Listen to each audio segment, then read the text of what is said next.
Welcome in. It is another edition of the Holy Grail BCJ podcast right here on BearcatJournal.com. I'm Chad Brendel. He's Dave Simone.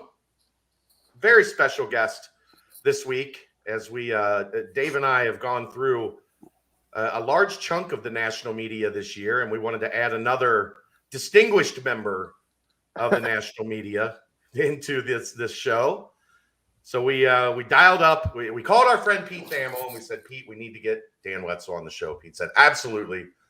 We reached out. Dan graciously accepted, and now he is here. So welcome in from Yahoo.com, Dan Wetzel. Dan, the College Football Inquirer podcast is outstanding, and we are glad to have you on. Well, thank you for having me on. Distinguished, I don't know, but we'll take what we can get. We'll take what we can get.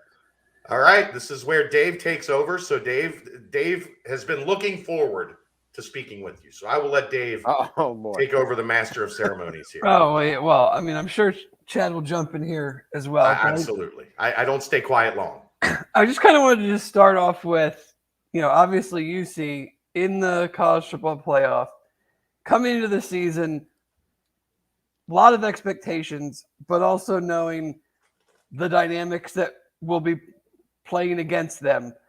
At what point in the season did you just kind of start taking their chances to make the playoff seriously and not just a passing interest or, a cursory where you were like, man, this might actually happen? When they announced the bracket. Yeah. So, I thought it was possible. I thought it was worthy the whole year. I mean, this was our discussion, our podcast and stories and all that on Yahoo. Cincinnati had a shot, right? And they had the two big games, both on the road. Indiana obviously looked like a circle the date kind of opponent coming off last year. So it was like, hey, could they do this? And then obviously, they beat Notre Dame. And it was like, all right, like, what are they going to do with them? Now, when it started and they put them, I was saying they had put Cincinnati in the friend zone of the committee. They liked them, but they weren't really going to, they were only going to go to the homecoming dance or the prom if every other guy they liked more wasn't available. But as the season played out, all the other potential prom dates fell apart, and I thought if Oklahoma State had won the Big 12, they would have gotten in over Cincinnati. I think the committee would have done that. I'm not saying they should have, but I felt the same way. I was 100% like, that's what they're going to do. That's what they're going to do. Everyone was like, "Wow, they're in! Look at, there were 4," and it's like, in 2015.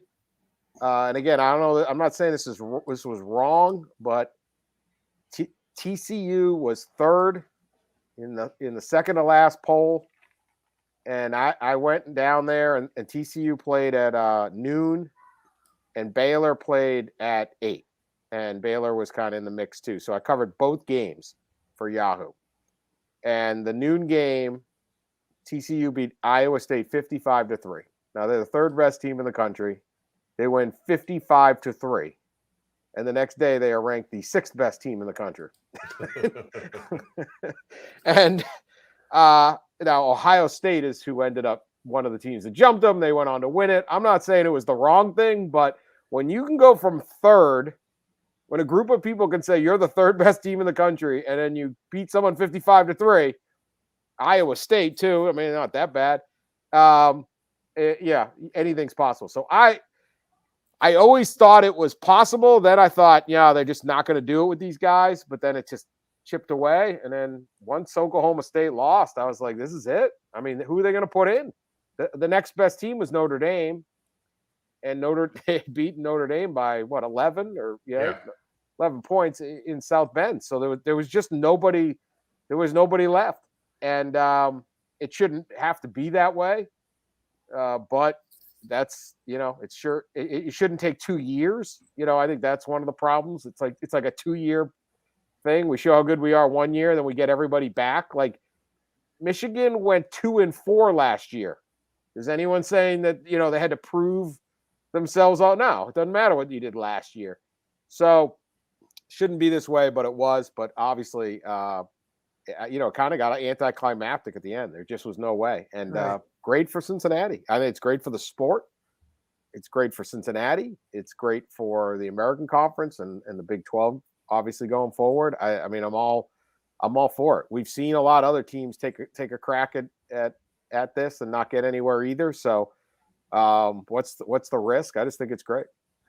We can be, as fans, almost too close to the situation, and I know we appreciate it greatly. What is it like, just from a national standpoint? Like, is them getting in as a G5, is them getting in as not a blue blood, is that resonating from what you see, like on a national scale? Or people commenting to you? How is that dynamic work? Because we're in it every single day, and we understand, because we've followed the team for so long, what it means. But is it truly getting the attention that you thought it would, or more attention, less attention? It's such an unusual sport, and you have this long break. I mean, obviously it's massive for the school, and massive for the program, and keeping your coach and all those things. But I don't know if it's getting. I'll say this: if they play well against Alabama, the amount of respect will double immediately, even if it's just a good game. College football is just odd. I mean, they announce the things, then we play all these exhibition games, and then like a month later, you actually play the semifinals. It's like, and it almost feels like, oh, that's finally happening, and they're going to play at 3:30 on a Friday afternoon, like, right? Not exactly like the buildup you're hoping for. I mean, the sport is stupid. It's fun, it's great, but it's like, what are we doing here? Doesn't really make any sense. So I don't know if there's that ultimate, just like, oh, you made it. It's like, Cincinnati, great. I don't think I haven't heard anybody be like, they don't deserve it. No, they deserve it, but let's see what you got. And so I think there's still a lot of proof to for Cincinnati. And if they keep this game, or if they ever pull this upset off, then Cincinnati's going to be the biggest thing in sports. And that's really what you'll want, is that chance. You talk through the years, Urban Meyer had the team with the whole bunch of NFL talent, including Alex Smith at Utah. They go undefeated, and they never got a chance to play. They played Pitt in the like a Fiesta Bowl and crushed them. Never got their shot. Gary Patterson and TCU won a Rose Bowl with Andy Dalton. That's a 15. Well, you guys know Andy Dalton, but that's like a 15-year pro quarterback. That's a great quarterback. Boise State obviously had a couple of them. They never got their chance. And you talk to those coaches. Chris Peterson obviously went on to Washington and made a playoff. They still sit around and go, I wonder, like, what if? What if we had that shot? And they never know. And those are all coaches that went on to coach at a higher level and have, maybe better teams, maybe not, but know what it takes to beat the best. And, when you take an Urban Meyer and he still regrets not getting that crack, it hurts, and it's not great for the sport. So it's just a terrific opportunity for Cincinnati to be like, you know what, at least we're going to know. We're going to have our chance. We want Bama. All right, everyone always holds a sign up. We want Bama. Here you go. They're here. How fitting is it that it is Bama? Yeah. Like, if David isn't David if he doesn't slay Goliath. It's true. You're not getting like a week thing. So, like, one of my things about when, I'm a proponent of the expanded playoff, in part because I think teams like Cincinnati, every year, somebody like that should have a shot. And one of my things that I think will make the expanded playoff better for the sport overall is, instead of getting thrown into just the lion's den of, okay, great, you made the playoff, now go play Bama on a neutral site. Bama has blown out everybody in that game, except for Ohio State the first year. But they generally win these games by 3 scores. So that's great, but it could, Michigan State made a playoff, lost 38-0. It doesn't end with any excitement.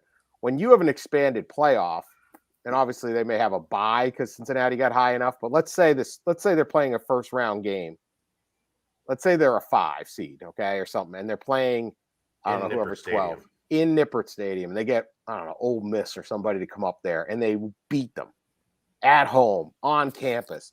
The excitement of that victory, and a victory at all, a playoff victory. And you guys are Bengal fans, I'm sure. So I'm like, what would a playoff victory be like, right? Like last year, Cleveland Browns won a playoff game, and the whole city goes crazy, right? They won one playoff game. That was it. Buffalo won. I think they won 2. They won 2, yeah. And everybody went crazy. It's like if you win a playoff game, it's like a Sweet 16 in college basketball. You hang a banner for that. You have memories. There's video of a field storming or some great thing that happened, not just a committee going, all right, Cincinnati, you're in there. And I just feel like the momentum that you can build off of a program with fans and boosters and recruits and everything once you have that success. And so even though, let's say you're a seed and you win that game and then you get thrown in against Alabama and you lose, it's not as bad because it's more of an exciting of a run. And so I think like that's the problem with this playoff. It's so small. It's like there's you don't have that big momentum. You also don't have, I think one of the problems Cincinnati season, this is how I saw it from afar. You guys tell me, but like they were so scared about style points, like the goal line stand against SMU, right? That was Tulsa, SMU. yeah. Tulsa. I'm yeah. sorry. Tulsa. SMU they beat. Yeah, okay. My apologies. No, But Tulsa, that is one of the greatest moments in Bearcat football history, right? Yeah, But I mean, what- eight plays to This is incredible. not score and have a chance for a 2-point conversion to tie, and maybe your season's over then. I mean, But how many fans were like, "Oh no," because the style points? I mean, All of them. that's All of been like, and It sucks. Chad and I try to say like, it doesn't matter until December, whatever it was, 5th. Like, tell me what happens December 5th, then I'll tell you if it mattered. But yeah, I mean, it was all consuming, not winning by enough, style points, strength of schedule, like, Here was my point with it, Dan. This was the frustrating part. I thought you're asking 18 to 22-year-olds, or in Cincinnati's case with some of the 6-year guys, 18 to 24-year-olds, you're asking them to be better than perfect. Right. Not just perfect, which they did. You have to be better than perfect. How is that reasonable? Right. And in that day, just by winning, if you have a larger playoff and there's no style points, it's win your league. That victory, that goal line, the 2 goal line stands become this incredible moment of pure joy. There's no but. There's no asterisk on it. There's no wonder about, it's just, holy crap, we won the game. And that's what you want. And so it's like the system drew some of the just thrill out of it. Now, it's still obviously been a great season, but I just think from afar, you look and go, God, I remember being like, this is an amazing victory. This is an amazing victory to go down.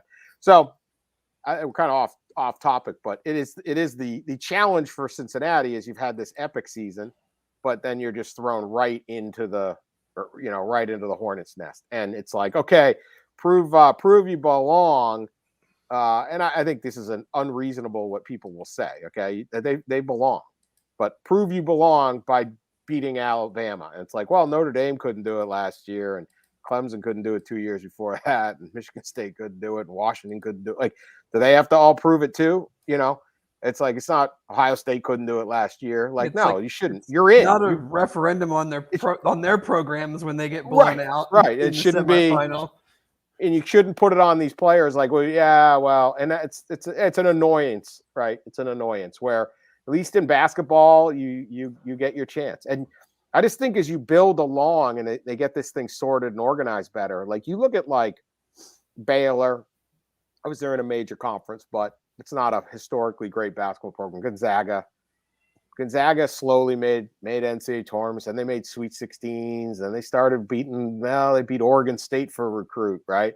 Then all of a sudden they're beating the Pac-12. Now they get the number 1 recruit like 2 of the last 3 years, and nobody ever sits around and goes, "Oh, Gonzaga, what? I haven't proved it." Like, no, they proved it. They slowly built, and a guy like Mark Few, who just never wants to leave Spokane, Washington, just builds a program. And if you have access to that playoff and access to growth, some of these guys can just sit there and say, I'm making enough money. I got a great shot right here. And that could be Luke Fickell saying, I don't need to go somewhere else. I can do this right here. Because they spent 2 decades trying to get Mark Few to take every job on earth out of Gonzaga, and he never has. And now he's got, one of the top 5 programs in basketball, because he just said, that's all right. I'm in the West Coast Conference, but I have a chance. So it's a huge game. I think anybody who loves college football, if you're not an Alabama fan, you at least want this game to be close, if not, that upset. I just think if you're a college football fan, neutral fan, you'd be like, yeah, I want this to go down to the wire at the very least. Nobody wants to see a typical Alabama thing. And I think it will. I think the fact that point spread has not moved off of 13.5. I thought it would. There's a lot of opportunity here. Keep this thing a 1-score game and see. This isn't the Alabama team of last year. Still really, really good, and I think they're the favorite to win the national championship. But it's last year it was like, I don't know where the weakness is. Here, yeah, you got yourself a chance. How excited are you to see Ahmad Gardner and Jamison Williams? Great matchup. They're going to play a lot on Sundays against each other, and scouts are going to love it. Ahmad is, they did a terrific job scouting him. Detroit Martin Luther King brought him in, and he's turned into this, just incredible cornerback. They didn't do it. Luke Fickell didn't think he was going to be. Luke Fickell said he thought too skinny. Maybe in year 3 he's going to be ready to go. Yeah, year 3. He had the nickname though. Yeah, you got the nickname. That should add a star to your name just right there. No, he's tiny. He's tiny kid, but you know what? He's developed, and this is one of the reasons that I think Cincinnati has got a chance, and we'll see how that matchup goes, right? But you look at different things. Do you have a quarterback? Oh, they got a quarterback, right? So they got, they've got an experienced quarterback. Avoid the turnovers, avoid the really dumb plays, because that's how games get out of control. One of the things that great teams can do, obviously, is the defensive line can overwhelm your offensive line. I think that's going to be a huge thing, especially as depth gets in. And Alabama just keeps running in 4 or 5-star recruits. They got such depth. Can they wear you down your offensive line? The other is just the big play. And if you do not have a corner that can cover the great receiver, it becomes a track meet, and it's backbreaking. And that's been one of the struggles. Cincinnati has that, and that is a really big piece. It's better to have that great cornerback who maybe can stop those long touchdown runs and make Alabama earn it than almost any other position if you're just going to have 1-star player on a team. I'd rather have that than a middle linebacker. You know what I mean? You know what I'm trying to say? Oh, yeah. So I think it'll be pretty interesting. Even though Alabama has been pretty inconsistent, especially the last month or so of the season, their performance against Georgia and then Nick Saban's track record in these semifinal games, I'm just going to assume that's the team we're going to see next week, and it's not going to revert to the Auburn game or the LSU game. What, from an Alabama standpoint, do you think poses the biggest problem for UC? I think it's the defensive line, and I think it's the defensive line depth. I think, kind of just what I mentioned. You get into that second half, you've got incredible depth of talent. You have great talent, and you have incredible depth of talent. And you've got every guy with his ears pinned back, everyone playing all out, month of prep, huge stakes. There's nobody overlooking this game. Saban clearly knows how to get a team ready to play in the playoffs. And most, the vast majority of these kids won 2 games last year. So this is their moment. One thing that happens at Alabama is, to go there, you have to want that challenge. You have to be an elite athlete. But then you have to be an elite athlete that's willing to say, I'm going in this meat grinder because if I do what Nick Saban says, I have a very good chance of winning a national championship and or going to the league. And it's not for everybody because you're not going to start as a rookie. You're not going to have a lot of power. But if you look at their team, very few leave for the portal and they stay and they wait their 2 years and they battle and battle and battle. And then it's like, now's your moment. And, so you have a kid, you take any of these guys, they've sat. I mean, you weren't going to get your chance behind that loaded team last year. Well, now it's our turn. So that's a lot of confidence and a lot of talent that Alabama can bring to the table. And they certainly know how to do it. How fun is it that there is somebody that left? That's a major factor for the Cincinnati team. And Jerome Ford started a couple games at Bama. Running back at Bama, that room, if you slide down 2 spots, you might not see the field at all in your time at Alabama. He came to Cincinnati, and he has been a home run hitter of the highest magnitude. Yeah, well, that's a good point. And yes, there are some, but it's usually at that bottom of that depth chart, right? And especially at running back. Like running back there has been the one spot that's turned over because it's just once somebody becomes the bell cow, Saban says, all right, you're the horse, let's go. Yeah, we're going to run you. This is your chance. So, look, can they move that ball? Can they run? It's just, can you control the ball? Can you control the clock? Can Ritter not make mistakes? Can Ritter run? We talked on our podcast. Pete Thamel thought if Ritter could get 100, like 90, 100 yards on the ground, and he thinks Cincinnati wins. That's pretty interesting kind of side note, right? Yes. If he can do that. We haven't seen much from him this year running. Like it's kind of been a thing that they've tucked away. Maybe they tucked it away for a rainy day, and I thought it's been an Achilles heel for Saban. Yeah, absolutely. I don't know. Look, this is a really nice team. They played Georgia really well. I don't think they're scared of anybody.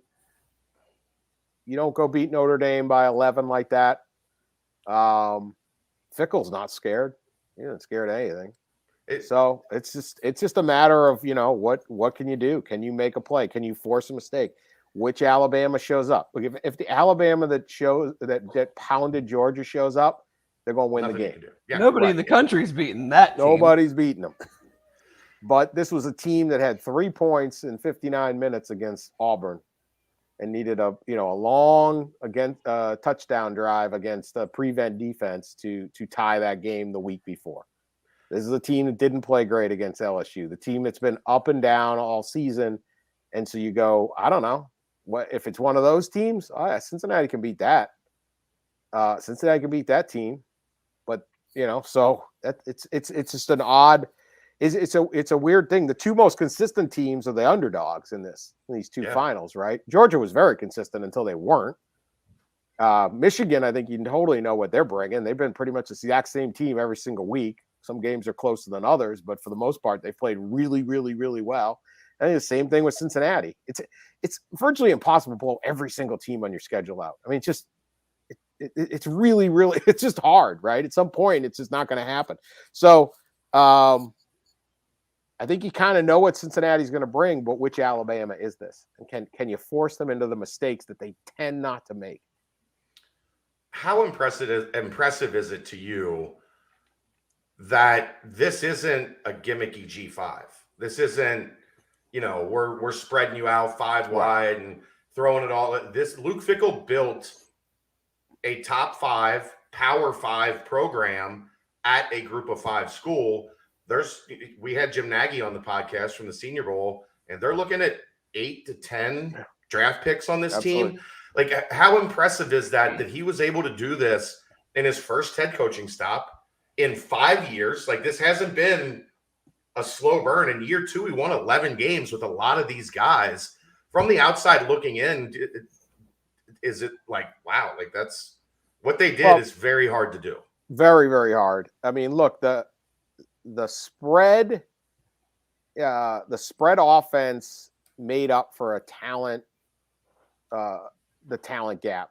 It helped close the talent gap for certain programs. whether it was Boise, whether it was Texas Tech for a while there with Mike Leach. Sure. Just all over. The spread, Appalachian State can beat Michigan, those types of things. But this isn't that, and that's kind of gone away. Everyone kind of knows how to, and this isn't, Navy just gashing into the Army, gashing to death with a wishbone or something like that. It's straight up. This is how we're going to play. I think, Fickell's such a tough guy, very good at recruiting, very good at finding players, developing players, and you can get a long way with that. Generally, at some point, talent wins out in this thing. And, 5 stars are 5 stars and 3 stars are 3 stars and 6'4" receivers are better than 5'11" cornerbacks.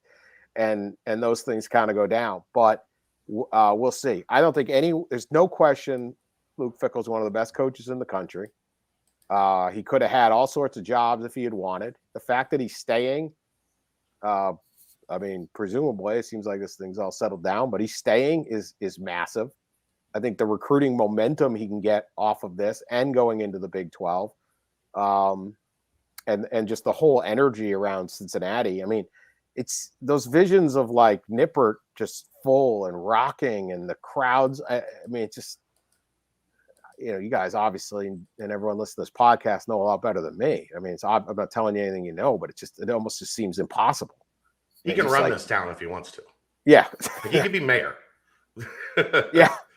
Probably can. I mean, he's great. And so he's like Huggins without the baggage. Huggins without the baggage. Probably is. I don't know. Huggins got some good personality. Huggins is great person. So, but Luke does, like, underneath it, Luke's got a dry wit about him. He likes to kind of bust your balls a little bit, and he has all those, like, I live great under Ohio guy stuff. Yeah, I mean, he is Ohio to the core, and it's an incredible time, and the fact that the coach is staying and everything goes on, and you have this dream season, and you put it together, and it's like, look, let's go see what the Bearcats can do. I mean, Cincinnati Bearcats are in the Final Four. It's amazing. We still have over a week till the game. I don't know if I can make it that long, but I was talking to Chad. I'm like, what are we going to talk about for 4 podcasts? We can't talk about the game, right after the conference championship. We'll run into stuff to talk about. This has been a little bit difficult, but I heard you on the Stars Matter podcast with Ari and Mitch. You are into recruiting. What do you think, just this moment coupled with the Big 12 announcement, not sure exactly when that's going to officially start, but how big of a jump UC's already recruiting at a pretty high level, even for a autonomous 5 team. How much more jump do you think these things can really help them? Or is it maybe not as big of a deal as some might hope? I mean, I think there's still going to be some limitations. Okay, you're not going to start beating Ohio State 50-50 for recruits in the state.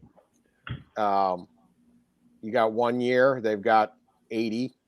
Right. So they got 100,000. You got right. So, but the thing recruits care about is winning, right? Get into the league. Conference, get to the league. We'll get to that. A conference affiliation is huge, right? Now you're in the Big 12. It's one less thing you can sit there and whack Cincinnati. Well, playing highest level of football. Why are you going there? What Cincinnati needs to do is keep beating Michigan State for recruits and Purdue for recruits and Kentucky for a recruit and Pitt or something like that. They're not going to go head-to-head against Ohio State and win many recruiting battles. Just not going to happen. That's fine. Can you beat those other guys and build up your program that way? Because there's tons of kids that can – you got how good Kentucky's got. You got how good Michigan State was when D'Antonio really had it rolling. There's plenty of those guys. Can you do that? And he's saying, hey, this is what we're doing, and I got this coach, and I'm going to put 10 guys in the league this year. I mean, that draft day will have as big of an impact as anything. That's like the last hurdle for us is they've won a bunch of games, they've recruited well, but now after this April, they can go look at all these guys that we just got drafted that they've never – I mean, they've had good players drafted, and and had several guys picked in the same draft, but it's never going to be like it is with possible 2 first-rounders, possible several guys on the second and third round. I mean, it's just a totally different dynamic after this year. The amount of publicity that Gardner and Ritter will bring in the pre-draft run-up for Cincinnati will almost dwarf what they did in the season. Like ESPN spends months on this non-stop. And if you have a quarterback and you have top guys, like they're just on all the time. There'll be a clip for the football program to cut up every single day to put on every day. And every day on ESPN, they'll be arguing about this, and they'll just be on there talking about your guys. So what you don't want in recruiting is someone coming in and saying, hey, well, I want to go to Cincinnati, and then having another coach say, well, that's fine, but, they're not playing. You should come and play at the lower end of the Big Ten, the lower end of the ACC, because look, you're not even playing good guys. And then these kids go, all right, I'm going to do it. And they go play at at the major conference, even though it's not the best developmental system. Yeah, they get their teeth. They get their teeth kicked in every week. Yeah, and the coaching staff isn't that good, and all this stuff, and so you go, oh, all right. Now you can sit there and say, hey, look, you take that off the table with the Big 12, and you have access to play in the postseason. It's not one of those you'll never play for the national title. Well, you're never playing for the national title. You go to Indiana either,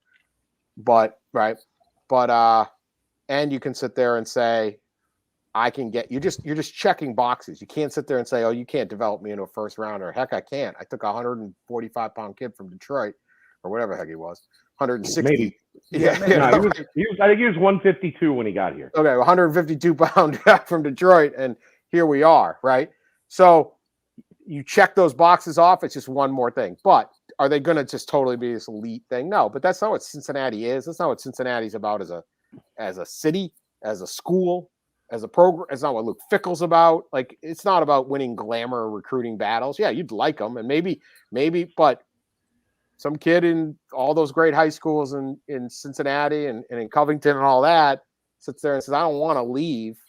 I'll leave if Alabama comes in. I'll leave if Ohio State wants me or Notre Dame wants me, but I don't want to leave to go to Pitt. I don't want to leave to go to Michigan State or whatever. They stay. That's where you make that little grow. But, Cincinnati's never, or I won't say never, but you're 10 years away from being a glamour thing. We talked earlier about Gonzaga, right? Now Gonzaga gets right Jalen Suggs from Minneapolis and Chet Holmgren from Minneapolis. Two top players from Minneapolis are going to, but that took a long time. But that, you can get better and better and better. And then it's just a matter of how long you get Luke Fickell to say, hey, look, this is where I want to be. They pay him well. And he's not a guy that wants to bounce. Yeah, there's tremendous potential to maintain this.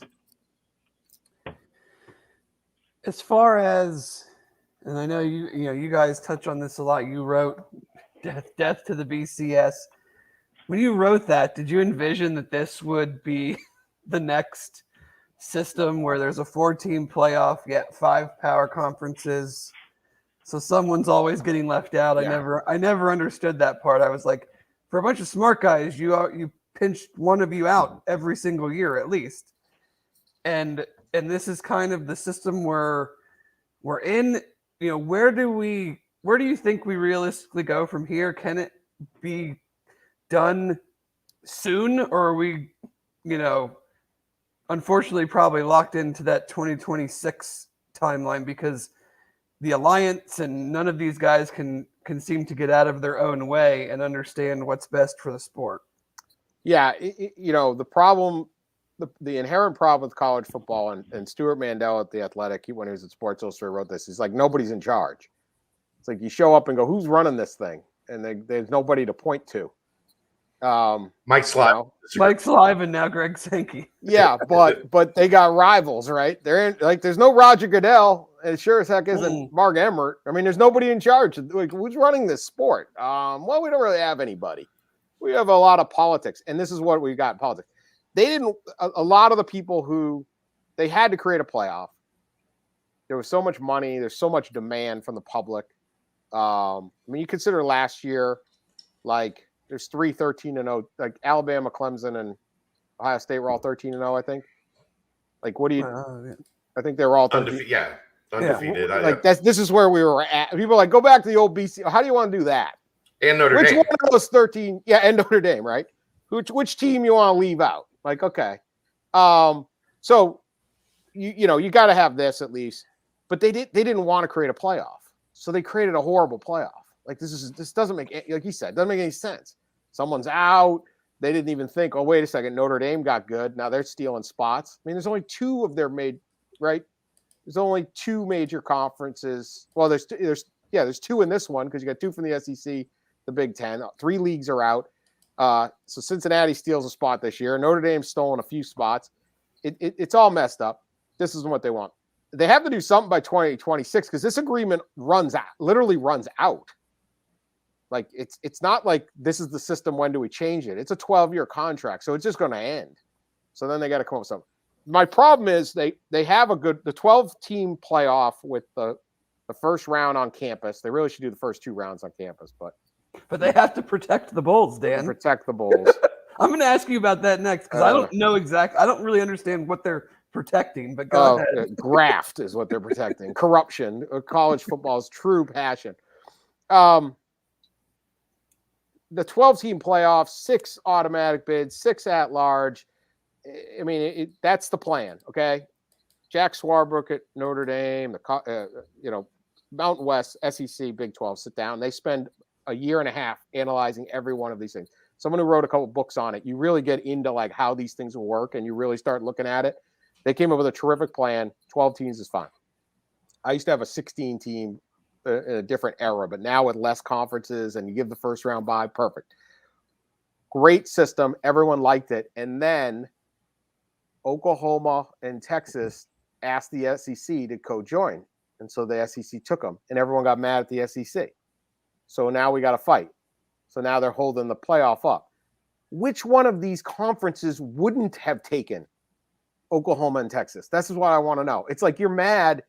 They didn't go to your conference. They didn't go to your conference. Not that this happened. It's just They didn't go to you.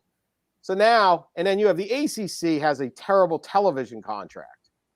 So they have a very low-paying contract through 2037. Their goal is to somehow get Notre Dame to join their conference so they can renegotiate the deal.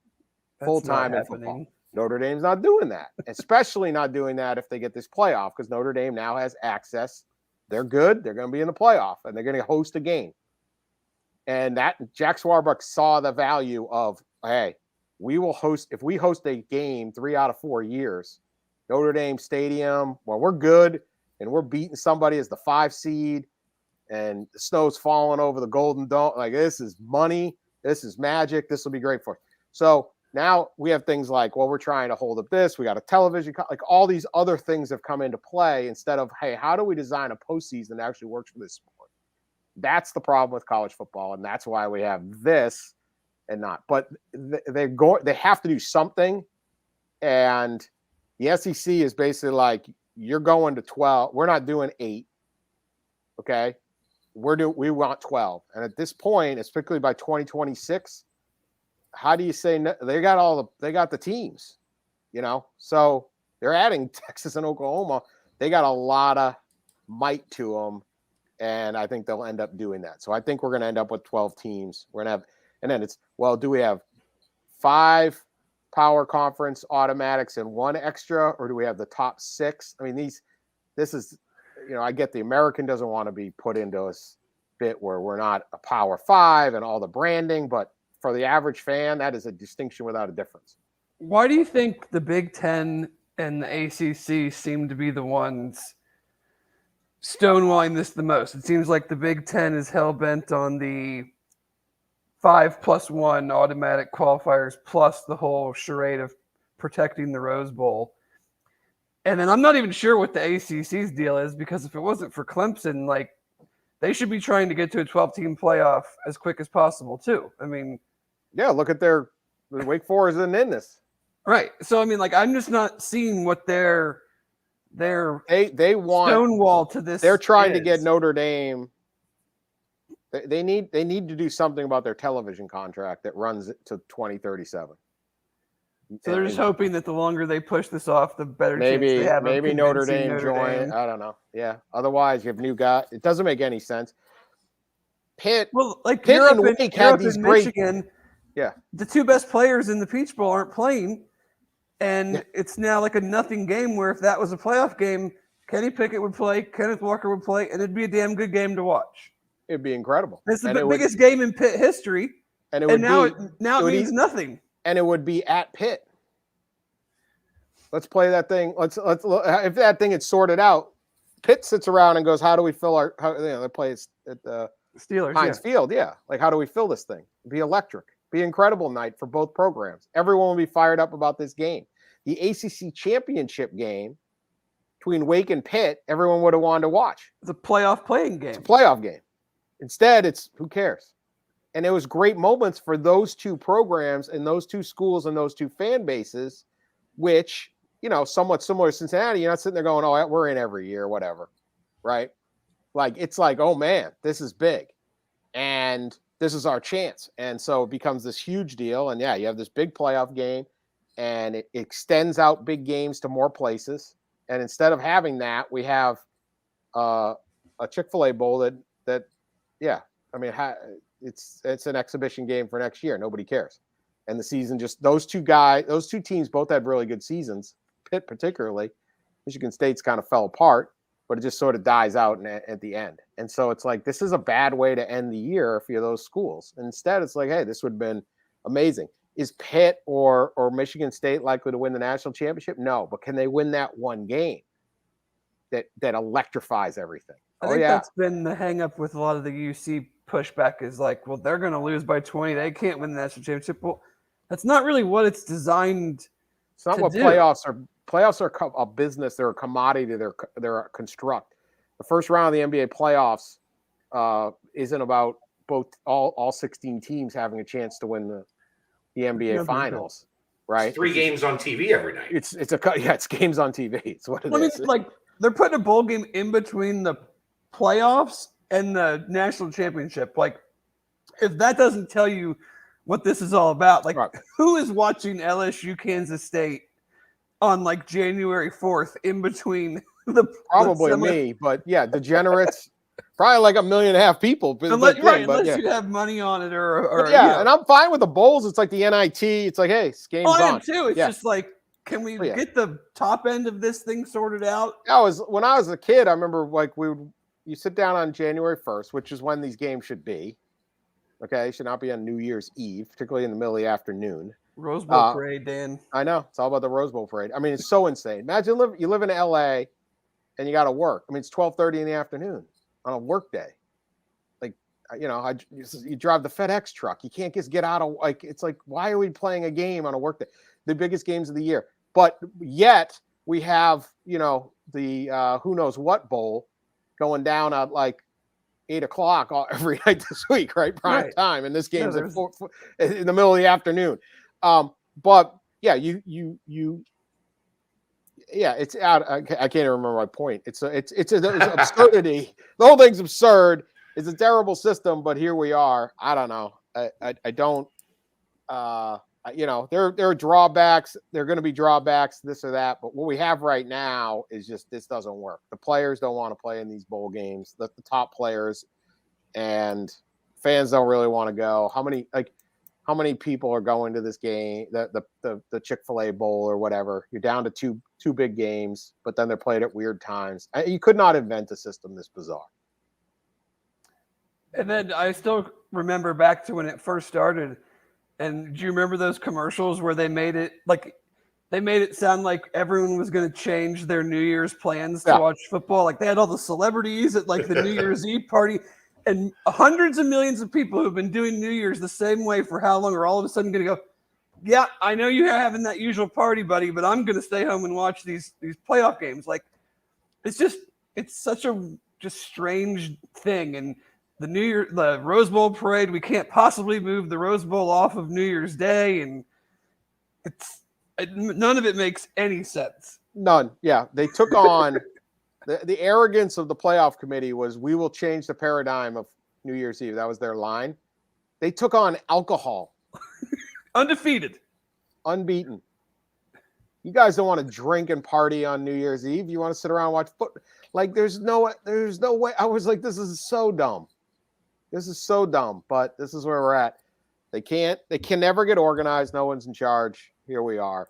It's the greatest sport. It's so much fun, but it's fun for the absurdity. And then like, you just take Cincinnati, right? One of the reasons college football is so much fun is because you have 130 teams. You have all these traditions. You have all these different clubs. Somebody can rise up and have this big season. I mean, look what we talked about. We're talking about Pitt. We're talking about Michigan State. We're talking, right? It's not always Alabama and all that stuff. But what they want to do is, like, they've tried to create a system that squashes all that fun. Right? It's the only sport. Get that out of here. Get out of here. We don't want that. Nobody wants, like, they don't want the underdog to win. Right. Like, what? No, America loves the underdog. That's the whole point. Like, and what's so bad about having a good season somewhere else? No, we're like, they tried to design a system that said, Cincinnati, you're not allowed in ever.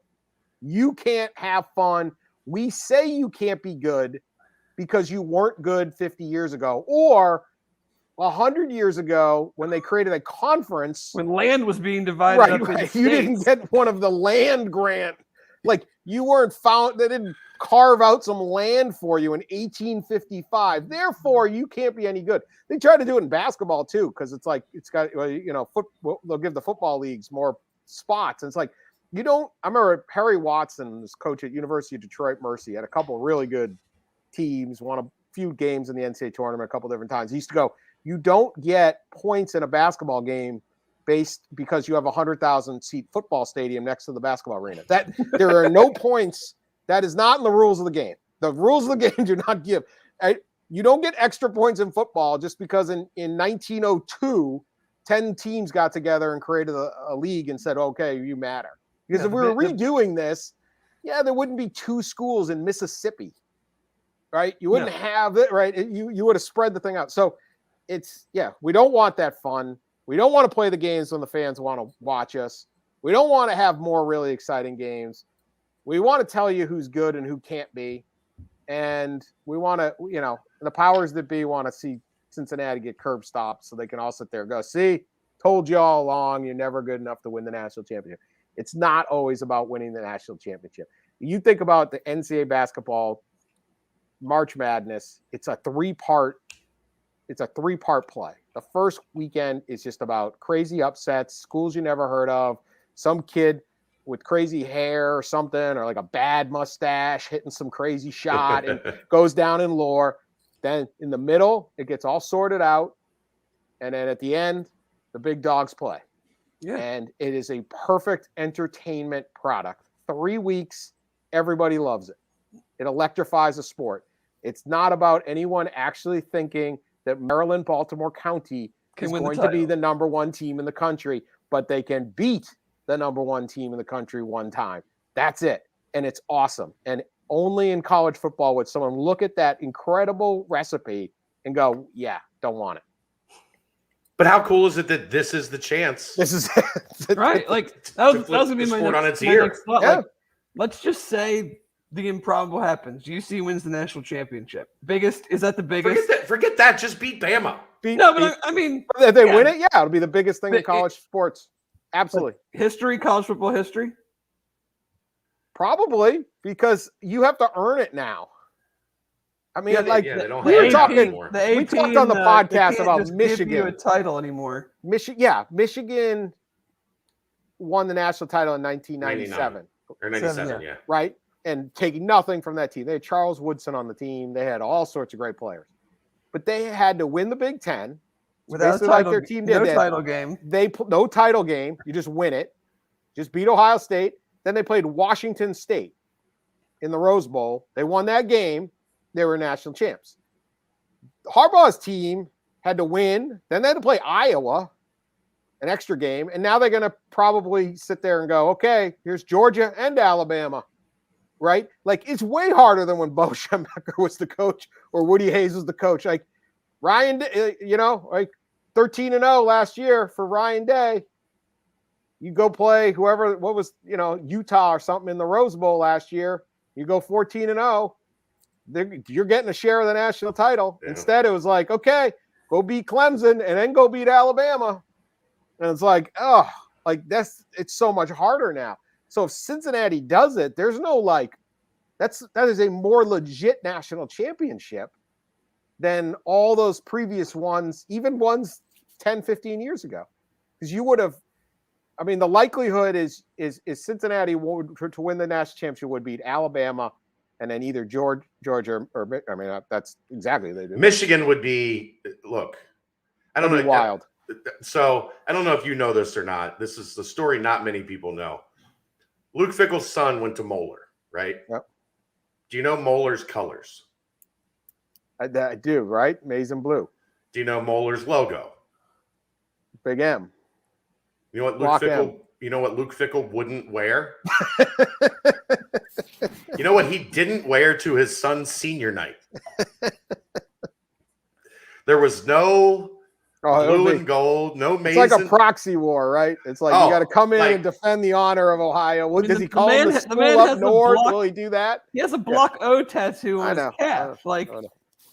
There's no like. You want to talk about frothing at the mouth to win a national championship? If that happened to be the matchup, man, that'd be 10 days of a lot of fun. Well, it really would. It really would. They don't like each. Like I don't know how much you were familiar with the James Hudson stuff when Michigan wouldn't sign off on Hudson getting a waiver. Right. Those two couldn't wait to get in the media and take jabs. Yeah. And for nothing more than they don't like Harbaugh likes nothing about Ohio State, and Luke Fickell represents Ohio State to him. Right. And Luke Fickell doesn't like anything about Michigan. Yeah. And they wanted to fight. They wanted to fight in the media. Right. And they're the true bit, right? Like they played at the schools. Right. Coached, right. You know, like Harbaugh's, you know, he's Mr. Michigan, right? Played there. His dad was the coach there. He grew up in Ann Arbor. The whole thing, right? Played for Schembecker. Grew up in Columbus. Yeah, the whole thing. No, it'd be terrific. But yeah, if Cincinnati were to win the national championship, there's no little but. Like they've actually earned it in a way that nobody pre-2015 had earned it better. I mean, it's just when you got to win two of these games, and you've got to win, you know, and you've got to beat Houston in the conference title game. Like it's a harder road now. So these to me are way more legitimate than what there was, let alone back in like, you know, Alabama claims like 14 national titles. Like one year they had 2 losses. Like, you know, 1944. What is that? This? That always cracked me up when you know the blue blood fans would give UCF fans shit for claiming their national championship, and I'm like, you guys claimed him back in the 40s and 50s just because you felt like it, right? And they got him up on the thing, and you know, I mean, I always, you know, anything that happened before, I don't know, like 1980, I really integration, yeah, that one always killed me. Like, I'm pretty sure, like Walter Payton's 1974 Jackson State team, Walter was one of 3 Hall of Famers on the team. Yeah, he had Jackie Slater. Yeah, he had Jackie Slater, and he had Robert Brazil. 3 Pro Football Hall of Famers on one team. The team had 22 NFL draft picks. Okay, I'm pretty sure that Jackson State would have kicked the hell out of a lot of old white schools in the South. They, like, come on, like, what are we talking about here? Like, how many all? And it's like, well, that was just that's just SWAC football. That's just HBCU football. They weren't playing the real. Like, what are you talking about? Walter Payton? He's gonna annihilate you. 3 Hall of Famers on one team. Yeah, just think how bad they would have beat the bad teams, like in the SEC right. Then. And they didn't go undefeated. They didn't even win the league. Alcorn State beat them. That's how good that league was. So it's like, come on, like it's crazy. So yeah, those old titles and stuff. But yeah, if you could, whoever wins it now, they earn it. I mean, you even take Alabama. Okay, they might have to beat Georgia twice. Right. Well, they're kind of Georgia's daddy. If they play again, I mean, it's a tough. I feel bad for Georgia fans. They know it's coming. It's a tough one. I have to ask one 2-parter. One, has this been one of the most fun seasons you've ever been a part of, just because of all the upheaval and chaos and topsy-turvy, and it carried all the way through to the end? with Oklahoma State missing the playoffs potentially by 6 inches that allows Cincinnati to get in. And then Georgia, the dominant team all year, gets dominated in the SEC title. And just the ups and downs of this season makes it feel like it's been one of the most fun to watch unfold. Again, our view is probably skewed because we've been watching it from this lens. And 2, how much better is it because of the podcast? Like, because every week you've got to come up with stuff to be entertaining. Oh, it's easy. That's easy. There's always something. There's always a pole assassin story. Everybody before a podcast, you didn't have that. That is true. But there was always something on the pod. But people who listen will probably have already rolled their eyes like 4 times because I conflated 2 different seasons. I think I said everyone went 13-0 last year, which obviously didn't happen. I think it was 2 years before, whatever. Yeah. So I forget which years are great. I will say a couple things about this year that brought me what I will remember this year about. One is last year was very unsatisfying because of COVID. I mean, you didn't have Ohio State, Michigan. You didn't have all these things. It's a lot of what we're dealing with right now. And hopefully we make it through this thing. I mean, we've got 3 games that matter, and cross our fingers we can get everybody healthy and play the games, and we're not missing a bunch of players and all that. We're looking at a forfeit national champion. Yeah, that is absolutely bizarre when they laid that out, but it's like, yeah. I mean, you could literally have all 4 teams. How many Alabama fans do you think are trying to figure out a way to get the other team's COVID? Well, they poisoned trees once. Okay, right? We're not. I don't think they will. People. Don't put it past them. That's what I mean. I can say that as a Tennessee alum. So, and it's not new in college football. One of the great trophies. I always love this one because you'll say college football has gone crazy. One of the great trophies in college football is the little brown jug between Michigan and Minnesota. I thought you were going to say civil conflict. Well, there's also the Civil War. I mean, they used to call it a Civil War between normally reasonable people in Oregon. I mean, it seems like a nice place. But the little brown jug was created because Michigan brought their own water in the jugs because they were worried. They suspected that Minnesota would poison their sideline water. So they brought their own jugs, but then they left the little brown one, and then that became the thing. Whoever comes back, whoever wins, it gets the little brown jug. Right, great choice. But they literally thought they were going to get poisoned at a football game. Okay, so don't tell me it's any crazier now. We weren't trying to kill people. Auburn's trees are The trees are trees. These are people. These are actual. These are. I don't need the the Arbor Society, the PETA of Arbor or whatever. The trees are dearly departed. But no, and so I don't know where the heck we were. The memory, it was an unexpected season. Okay, to me, we're going to get 4 teams at the end. It is watching Michigan rise up. Whether if you're a Michigan fan, not Michigan, maybe a lot of the Ohio State fans listen to this if there are any. Not so excited about this rise, but it was unexpected, right? Harbaugh won 2 games last year. He had a ton to prove. They weren't even ranked in the. They weren't ranked, poll. And they put together. They dropped his contract. They dropped his contract and hire him. He's only making $4 million, and he's made it all back in incentives, and he's given it all away. Yeah, giving all of his incentive money. You can make $4 million in incentives and giving it all back to people who work at the university who lost money during COVID because they had to take 10% pay cuts. Right? Great story. Hey, Aiden Hutchins is great, but it's somebody different. Okay, let's just say it's Ohio State at 13-0. Okay, Clemson. If it's just Clemson at 13-0, it's like great. It's going to be good. It would have been fine. I love all that, but this is something different. And then Cincinnati's in there. And then Georgia looks like Alabama looks shaky. But oh no, they're not, they ain't dead yet. And here they are. And now Georgia looks shaky. So at least it's been a very interesting season with a lot of different, and Championship Sunday was very exciting. Saturday was very exciting when often it isn't. That if you look back historically, that weekend is usually just a bunch of blowouts and nothing happened. So it was a very exciting day for that. And then I just it's 2 new teams in the playoff. And 2 totally unexpected teams. I mean, Cincinnati probably still the most unexpected just because they're coming out of the American.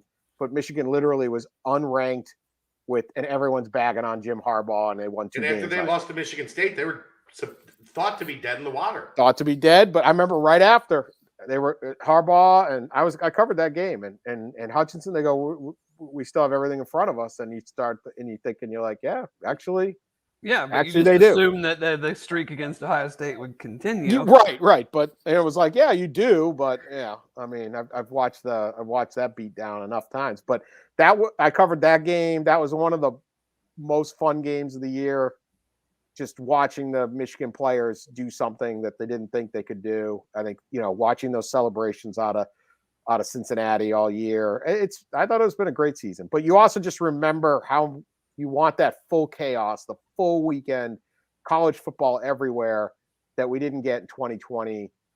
We got in 2021, and hopefully we get through these next 3 games. If the Gator Bowl goes down, I'm willing to sacrifice a Gator Bowl, a Tax Slayer Bowl, Sun Bowl. You're out of here. Sun Bowl, Yeah. Tony the Tiger Sun Bowl. I'm willing to trade I'm those. sure Miami, Florida is not exactly thrilled to go out to El Paso. So I have a feeling they're just like, yeah, coach. Symptoms. Self All right, two more things before we let you go. I'm guessing if I asked you to pick a winner, you would pick Alabama. So that's not the interesting question. Are you laying the points? Are you taking the points? So that is very interesting. I don't mean to like punt on this. I will probably take Bama and the points out of just the historic nature of they usually win this game. Big. Saban having a month. It's Saban having a month. Right. And he's got 43 analysts. He's got one analyst for every player on Cincinnati's team. Like, I mean, they had the thing break down, but I have a lot of hesitation on it. I don't know that I'm going to do that, but just sometimes you outsmart yourself in college football, right? Yeah. And you start going, it's like, well, but Bama has not been great against the spread. Only 7-6 against the spread this year, so there's a lot. I don't know, but like the word came out today. It's like, Bill O'Brien and Doug Marrone on their staff both have COVID. Like, wait. So they have 2 NFL coaches. Just assistants. Whatever. Like Marrone coached 2 different teams. Like they were former Syracuse and Penn State head coaches. Bill O'Brien did a great job at Penn State given the ridiculous circumstances, and now he's just chilling, calling plays for 2 years ago. 2020 January, the Houston Texans had a 24-0 lead on Patrick Mahomes and the Kansas City Chiefs and lost, and it all fell apart really quickly for Bill O'Brien. But yeah, it's like, we just have these guys. Like, Marrone's on the staff too. So who knows? So is that good or bad? I don't know. But the amount it's a tricky game to bet because there's so much about Cincinnati that I believe in this. But it's Alabama. I almost don't know if you just sit there and go, I'm going to go big and take Cincinnati in the money line. Like if they're going to shock the world, they're going to pull it all off. Like, just sit there and say, taking Cincinnati in the points there's no fun in that. It's not a lot of fun in it. And I don't know. I feel like if Bama, like we said, if the SEC title game Bama shows up, they're going to cover. Yeah. If they don't, they can get beat. Second, I was told to ask you about the story about the lynx on the plane. The cat. Oh, the cat. Yeah. The video that just came out, that was fake. That was fake. Okay. I didn't know, like, the video is fake. The story is real. The story is real though. There was a woman, it wasn't a lynx. She was I don't have it right in front of me, but we did do it on our podcast. We do a lot of news of the weird. From Detroit, right? It happened at the Detroit airport? I don't know. It was on the flight. She was right. Is this like a family podcast? Like I don't know where. Not really. You can say whatever you want. Okay. Yeah, we cuss a lot.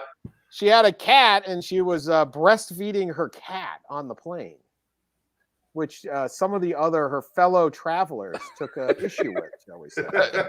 I can't see why. I would also alert the flight attendant on.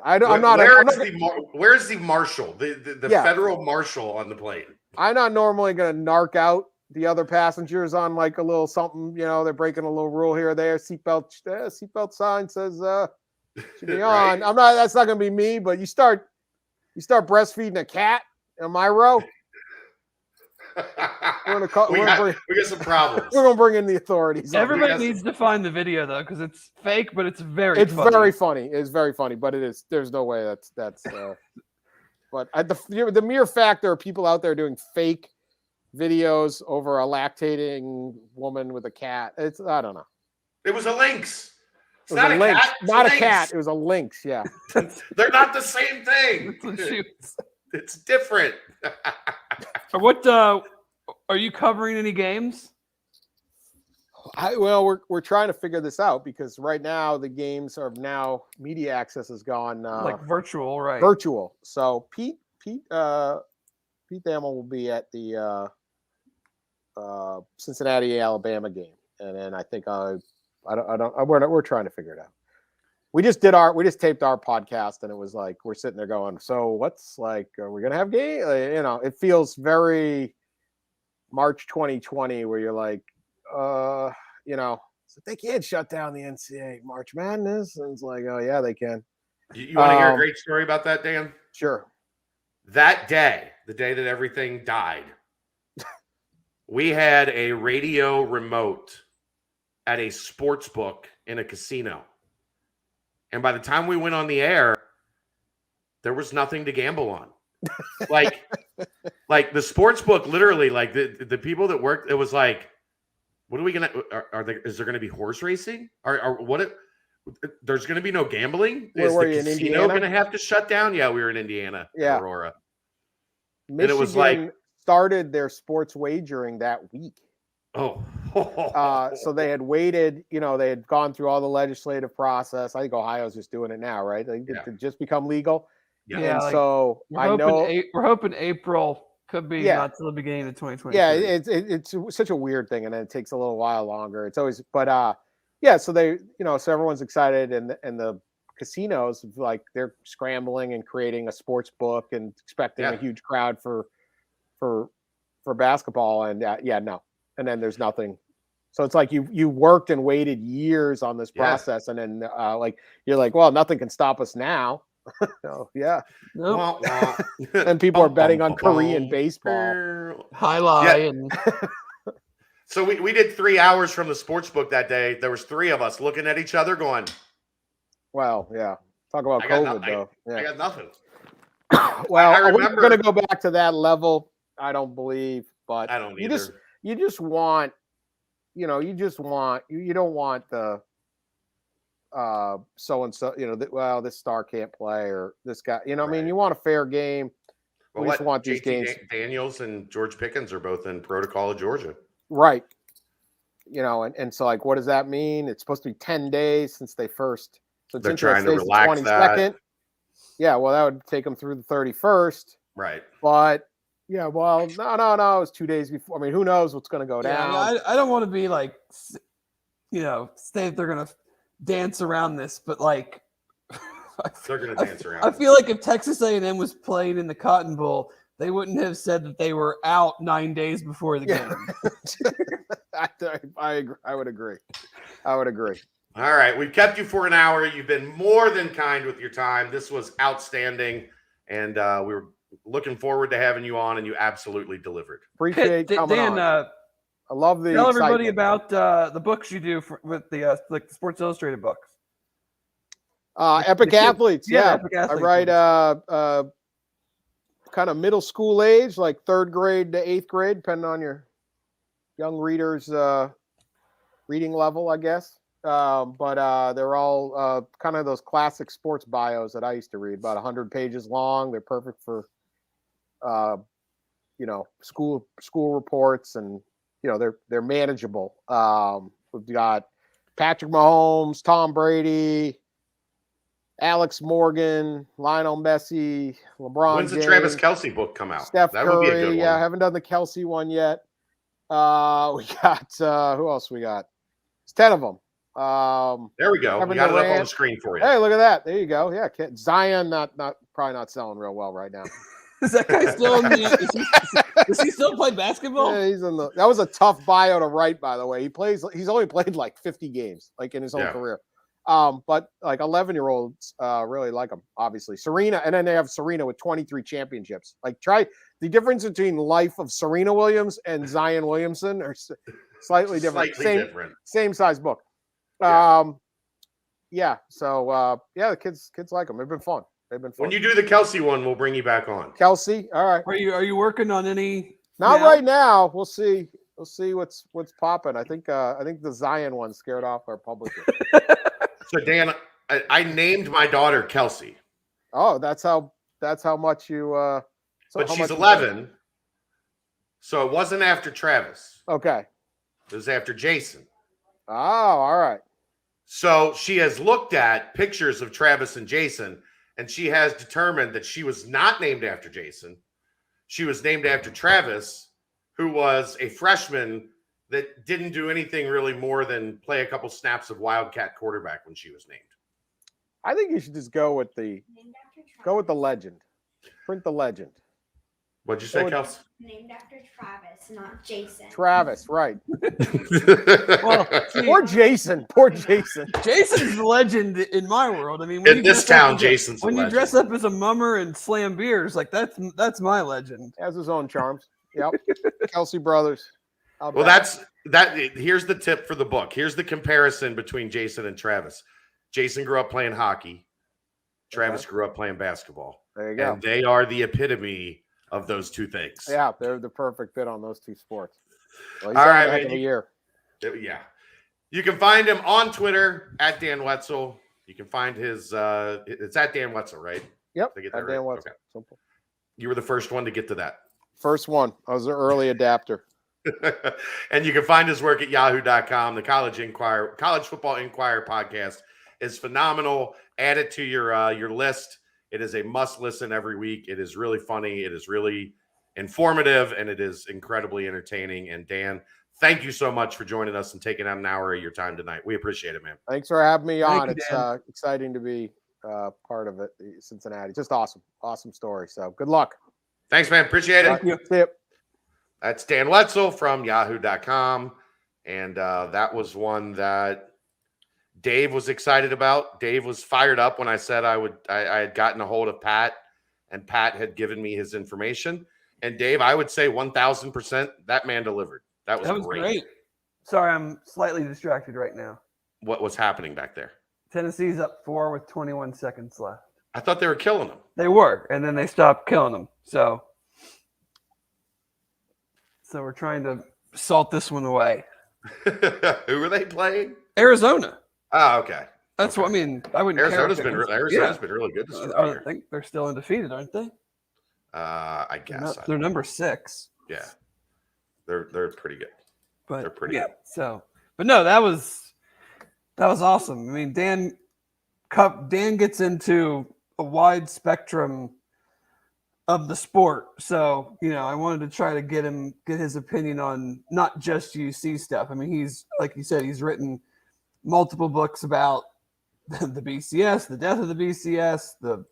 He's very much into the inner workings of these conferences and why not they're able to figure this crap out. So wanted to definitely touch on, a full college football discussion with him.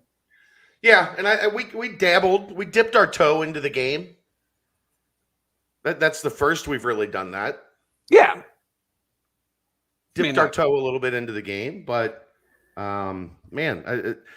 look, the task was, how do we get through these last 3 weeks? We made it. I don't think we made it. I think we killed it. Well, we made it without having like dead air of like, okay, now what do we talk about? That was our concern, was like, right, not talking about the game too soon and then screwing ourselves on the back end and being like, we already talked about all this stuff. What do we talk about?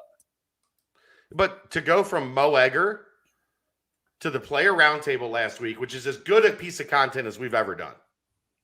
Oh yeah. I didn't know what to expect, and I know it's unfortunate that you had some stuff pop up. I don't know if you had a chance to go back and listen to it. I did. It was very good.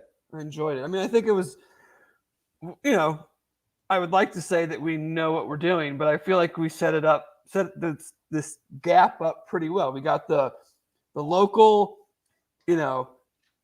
person that covers the team, but that is also, a fan. We got a player's reaction, not current players, but a player's reaction from many different eras to this moment in time, this whole season, what it means to them, how they, are reacting to it. And then we got a national perspective on the game without, we're not going to get into like the nuts and bolts of matchups like we will next week, but got a national perspective on UC's season, the playoff, and the sport as a whole that I know, our fans like to hear that as well. They like to be educated on everything, not just UC stuff. So we did it. I'm proud of us. So does that mean we take next week off? No, there's a lot of people driving to Dallas that are going to need us to put out as long a podcast as humanly possible. Well, it's going to have to be Tuesday night while the basketball game's going on. Are you available prior? I mean, how much prior? We'll get into this offline, but possibly. All right, we can do. Well, that's kind of the interesting thing with this new format, right? I mean, I don't mean to be like sadistic. No. I know where you're going with this. I think what I'm saying is, it might be better to do it during the basketball game. Yeah, what I'm saying is we could also do it as a live reaction to what's happening in front of us. Yeah, as the basketball, because we're live now, it's not outdated necessarily. No. When if you're watching us live now, I know most of you are still listening to us, either watching the video on YouTube afterwards, or you're listening to the podcast form.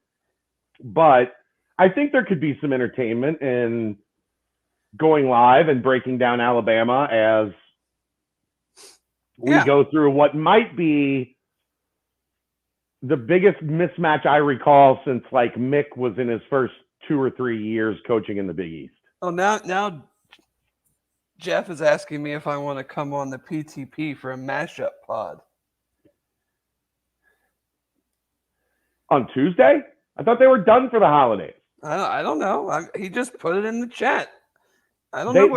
They took this week off and said they were spending time with their families. Maybe they already spent all the time that they needed with their family. Maybe they're sick of their families already. Hey, yeah. But yes, I mean, you and I could talk about it. I just know it's not going to be Wednesday like normal because I'll be driving. And then there's I'm leaving Wednesday night too. So like I've got radio. We're not going to put it out on the day before the game. So it's going to have to be either Monday night or sometime on Tuesday. And you already have your podcast with Brett and Aaron on Monday night. So how about, I wonder, maybe we look into doing the bounce on Sunday and doing this. But I kind of like the idea of going live during the Houston game. I don't hate it. Brian asked, can we get a Bama beat writer for a crossover? I don't know. I don't like doing that. We probably won't do it on the pod, but I am working with one of their guys from 24/7 for probably like a Q&A type article. So that should be something that will be out there. I mean, we've already talked to each other about it. So I would look for that. So that, there is something like that in the works that's going to be content on Bearcat Journal. And I don't think, like, if we're watching the Houston game, I don't think it's fair to have on somebody else that has to deal with us, like, reacting to what we start at 8 and the game's at 8, right? I think so, yeah. Yeah, so, if we're going to do it, break down the game while it's break down the Alabama game while the Houston game's going on. It's not fair to them if we just like interject with like a couple minutes of basketball talk and then get back on the football game. Plus, I think it'll be fun. Well, it might not be fun. It'll be fun to track whether I'm going to win or lose a bet. Yeah, but I mean, like, for people that are driving to Dallas to have to relive the Houston game, right? That might not be fun. No, I don't. I'm not anticipating it will be.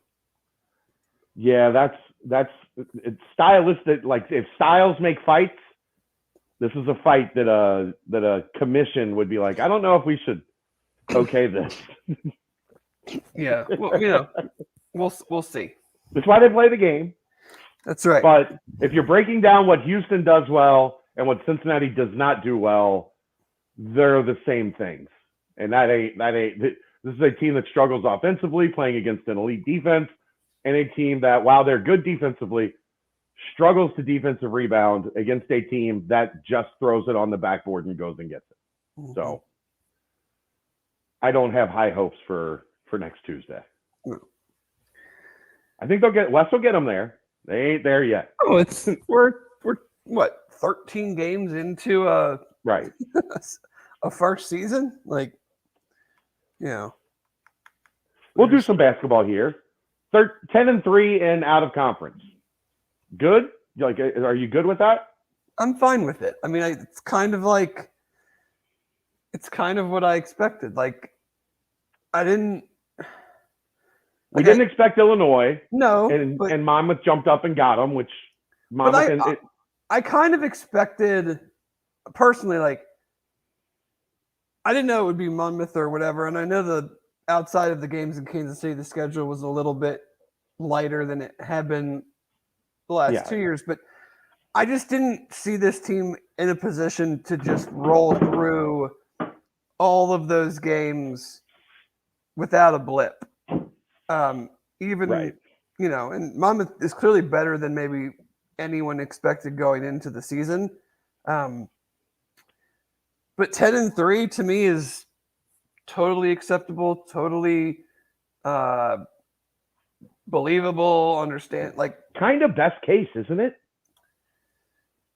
I mean, yeah, they haven't won a game at Xavier in 20 years, so why did we think this year was going to be any different?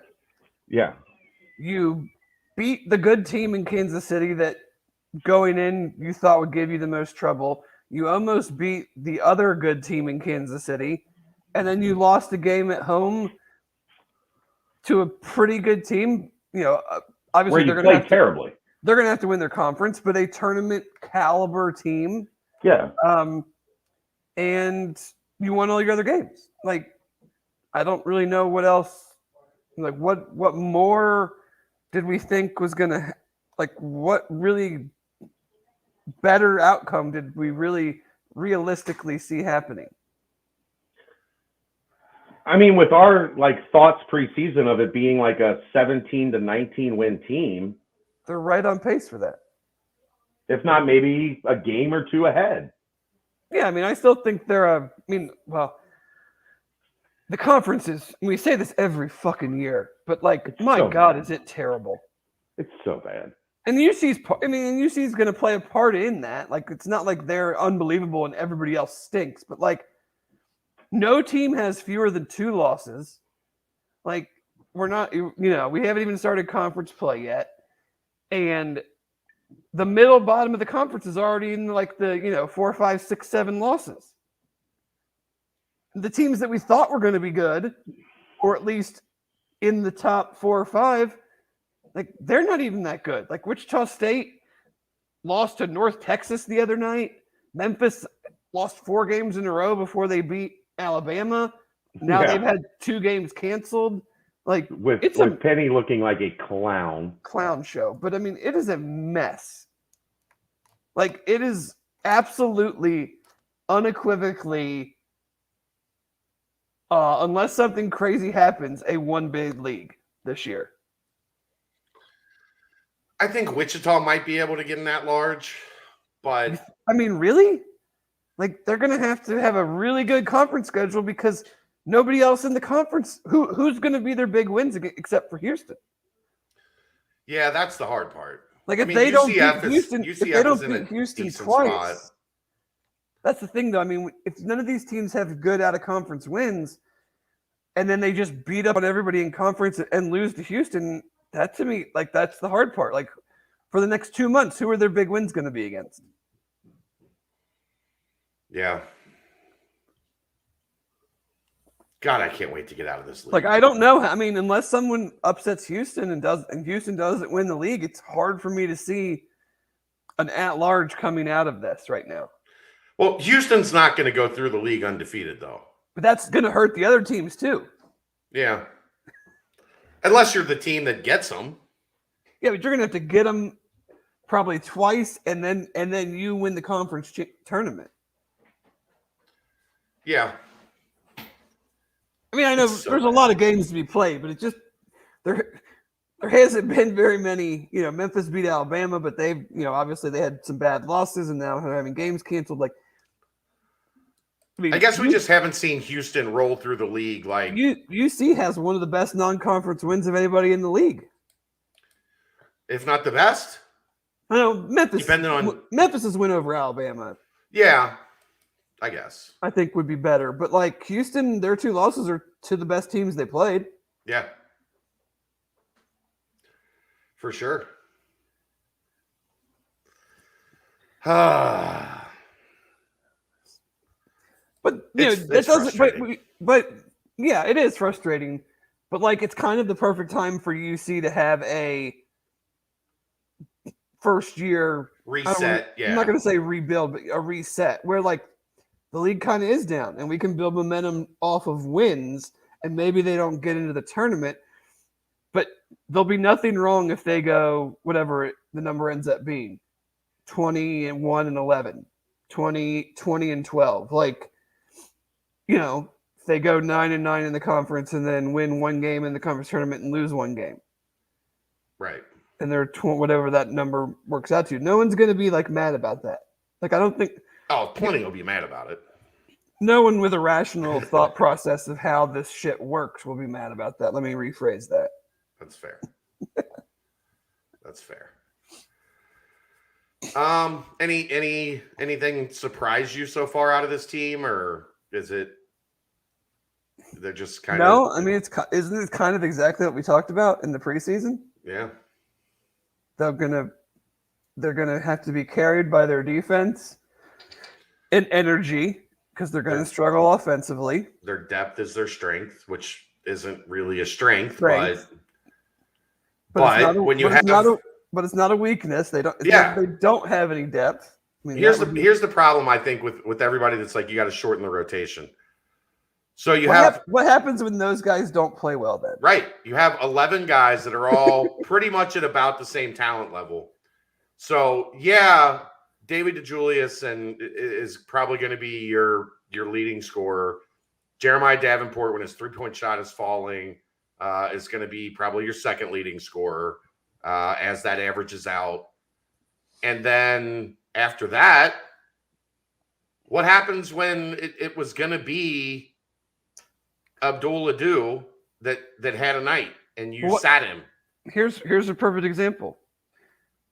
If you shorten the bench and David DeJulius scores 2 points against Ashland, do you lose that game? Maybe. Now, Mikey Saunders had a huge second half, and he would be playing in that top end of the rotation anyway. Yeah. But you just don't know. Like, if you start to change things up and you play 7 or 8 guys instead of 11 and your main guy scores 2 points, does that then screw up how you substitute your other players now? Like, is Mikey playing more minutes because you're only playing 7 or 8 guys and he's not as good in the second half? Like, I don't know. I mean, I don't know if that's making sense, but yeah, you just can't just all of a sudden stop playing guys when you struggle offensively like this and think that that's gonna have them score more points. How much did you get to watch last night? Not much at all. I was actually 0. I was at the UD game with my dad. Oh, that's right. It's our annual one UD game a year I go to. I think AJ McGinnis has the opportunity to be one of your favorite Bearcats of all time. Because he just fires as soon as he steps on the court. 0 regard for human safety and human life. Hey, know your role and lean into it, man. I think the last 2 games, he has shot the minute the ball touched his fingertips on his first offensive possession in the game. I mean, I love it because, like, what's going to happen? They're going to get mad at him? I'd look at him. I'd look at Coach Moon and go, why am I on the team then, Coach? Right. Like, this is why. It's not for my defense, clearly. This is why I'm here. Like, you want me to come in and hit some threes. Now, some games, I'm not going to hit them. But, like, I'm coming in ready to fire. Yeah. And he is ready to fire. I love it. Like, I love the second the ball touches his fingertips, there's a chance it's going to go up. And then, like, he had a pass last night on a backdoor cut, Dave, that you would have, like, jumped out of your skin. So is he a lesser version of the Kyle didn't come here to pass? Yeah. Well, but no, like, he can pass. Like, he can No, pass. but that's not why he. No, he came here to play offense. He didn't come here to play school. He came here to play offense. Kyle Washington transferred here, I just remember at first people were, wondering about his shooting, and you and I were like, he didn't come here to pass, guys. Yeah. No, I think AJ's unselfish. I just think if you give him room to squeeze from three, that sumbitch is going up. It better. That's why you're on the floor, man. Yeah. Like you said, he's not on the floor for defense. He's there to get shots.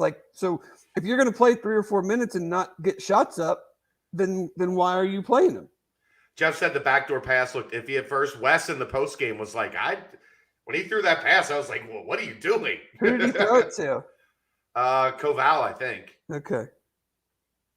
And it was part of their motion offense, and the action was designed for something else, but was one of those, like, Wes said they've been working on it in practice, that, like, here's a backdoor option off of the main action.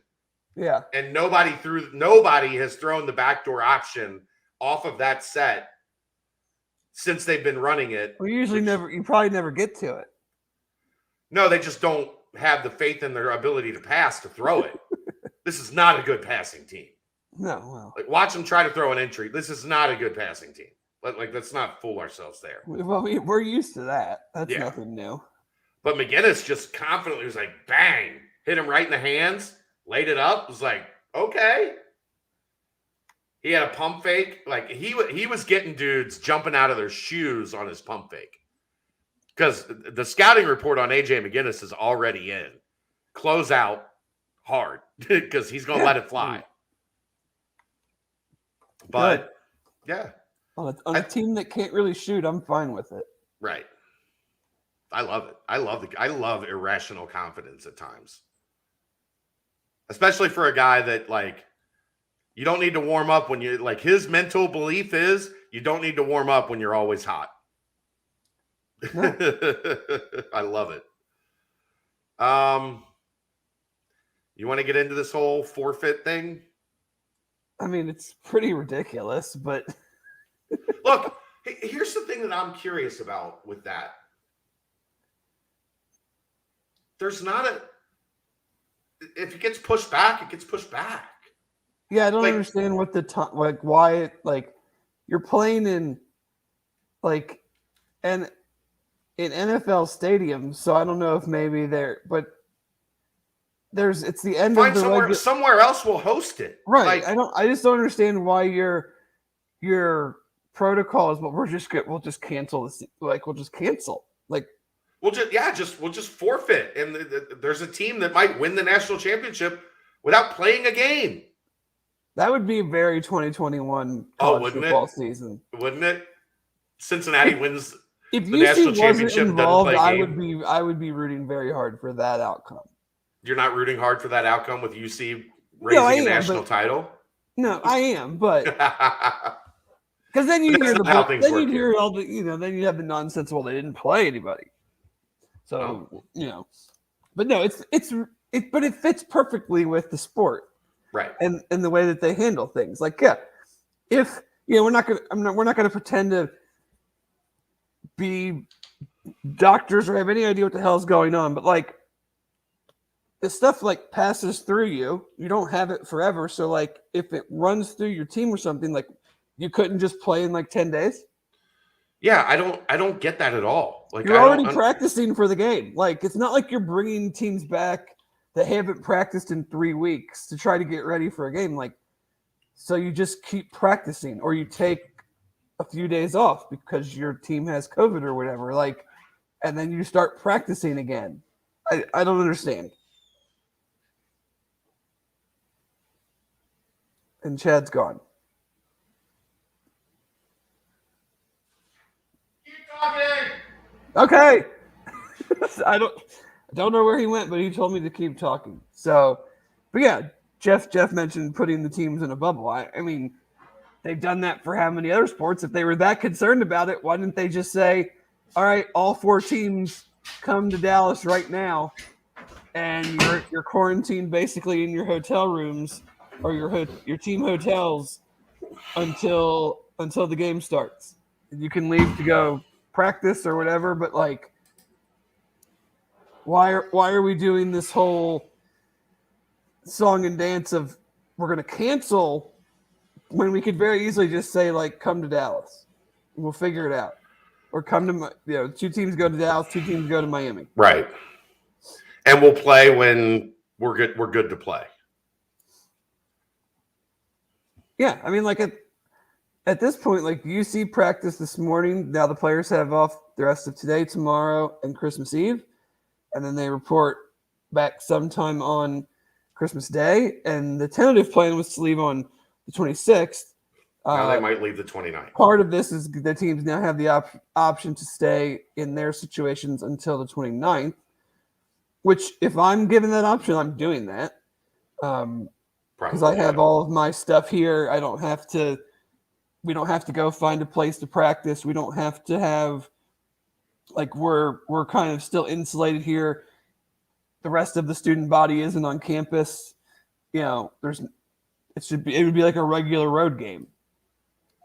You would go in and it would suck because the Cotton Bowl has an insane bowl experience for the players. And I guess you would get it a little bit. You'd still have the 29th and the 30th. You'd still get the hospitality room. Right. I mean, yeah, you're still getting the gift suite. I mean, they're not Right. not getting that. But yeah, I mean, if that's me, I'm keeping all my guys here where I have my medical staff, where they have their apartments, and you can handle them returning from Christmas in a much more controlled fashion. Yeah. Instead of putting them on a plane and putting them on buses and all that good stuff. Yeah. So we'll see. I mean, I don't think anybody's going to make a statement on that until it's the 26th and they either leave or they don't. Right. Until we get an email like practice is open on the 27th. Well, I certainly wouldn't think that if you're going to stay, then you would then open practice. Well, I mean, to us, like to the 10 of us that show up. Oh, I still wouldn't let you sleazeballs in either. If my season got derailed because we stayed 2 extra days because of Justin Williams gave the team COVID. He's not the one I would be worried about. How are you worried?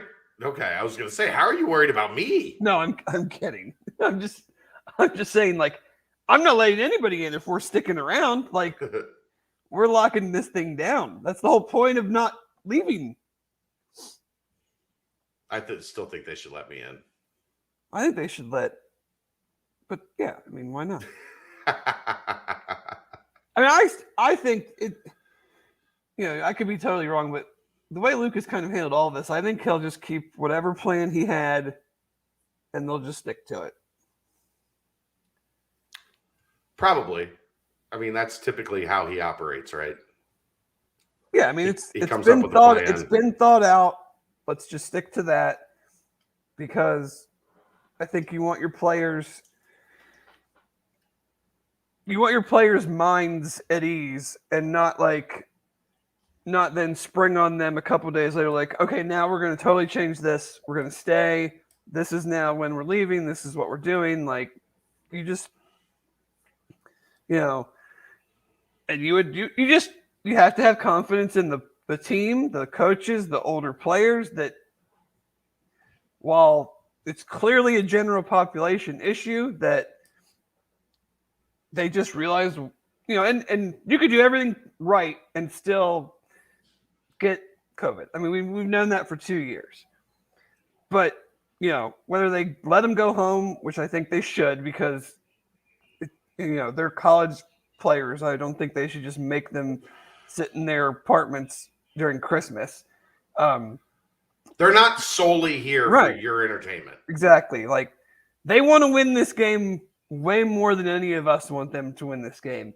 It's not like they're going to go home and go out with their boys until 3:00 in the morning on, the 23rd and, run that risk. I find that very, very hard to believe that the vast, vast majority, especially the older guys, aren't going to just sleep and play video games if that's what they do and put their feet up and relax and enjoy time with their family, knowing that we've still got business to take care of.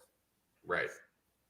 This is not like, I think people freaked out about the Texas A&M thing. That it's just a totally different dynamic that we're not, frankly, used to, even as fans. Like, this is not just another fucking bowl game.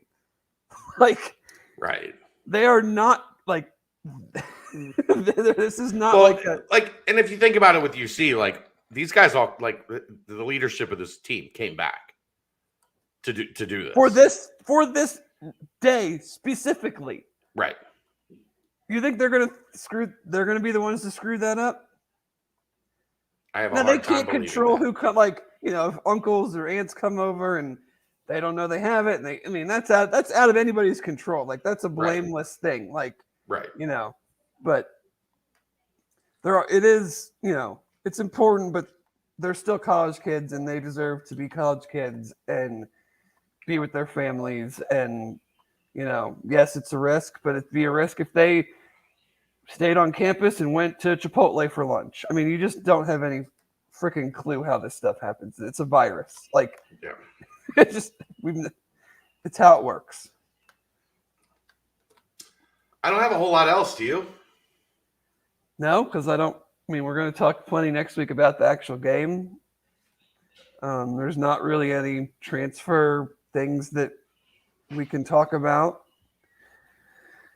Nothing's been made public. They're not recruiting anybody that we know of.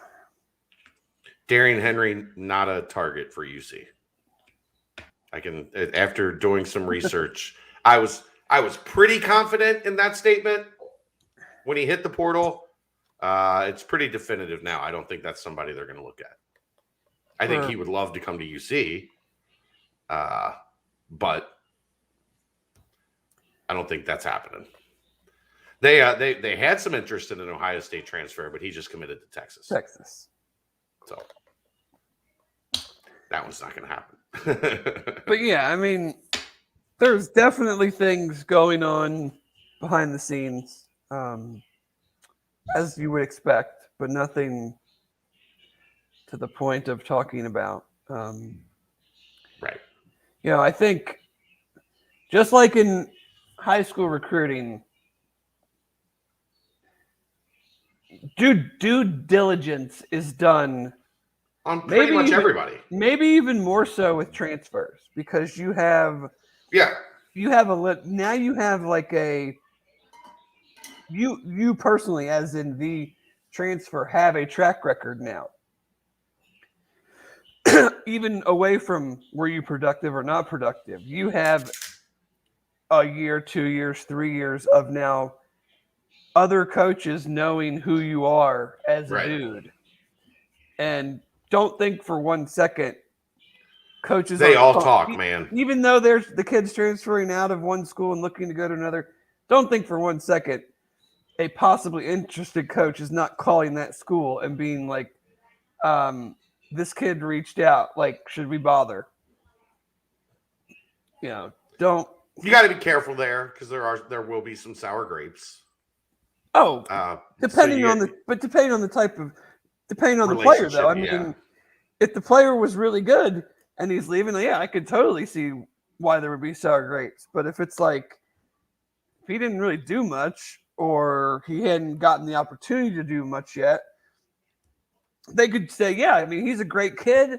We just couldn't get him on the field. We have a lot of talent here. Or, he's kind of a shitbag. And that had a lot to do with why he wasn't getting on the field. So we weren't trying to get it. We weren't actively in the process of finding him playing time. No. So it cuts both ways. Yeah, I feel you there for sure. All right. Well, congratulations on us getting through this 3 weeks. Thanks. You were worried. You were concerned. Persevered. You were concerned. Well, you weren't concerned. You were just like, look, I'm not talking about Alabama for a month. We're not doing 4 podcasts on Alabama. Because, honestly, like, in my opinion, it's pretty cut and dry. Yeah. So, like, we'll get into it next week, but, like, We'll deep dive it, but there's not a lot to. there's no breaking news in breaking down Alabama. No. So It's a pretty simple eval of what needs to happen. Now, can that happen is another story in and of itself. Right. So we'll do that at some point early next week. By Tuesday night, that'll be done. I kind of like the idea of going live during Houston, but I think, Jeff, are you guys for sure going next week on Tuesday night? If Jeff's still here. Jeff, if you don't know, Jeffrey Howell Jr. is one of the well, Aaron's here. I didn't know. You look terrible.